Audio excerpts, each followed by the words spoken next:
അടുത്തതായിട്ട് കുറച്ച് വെള്ളം ഒന്ന് ചൂടാക്കാൻ വേണ്ടി വെച്ചിരിക്കുകയാണ്.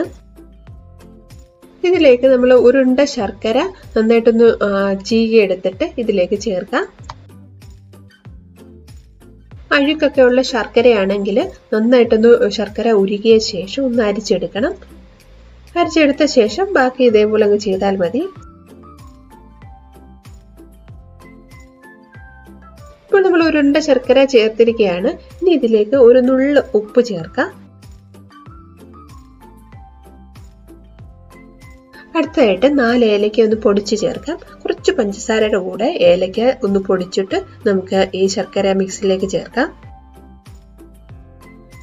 ഇപ്പോൾ നല്ല വെള്ളപ്പോലാണ് ഈ മിക്സ് ഇരിക്കുന്നത്. നന്നായിട്ട് തിളച്ചു വന്നിരിക്കുകയാണ്. ഇനി ഏകദേശം ഒരു 3 മിനിറ്റ് ലോ ഫ്ലെയിമിൽ വെക്കാം.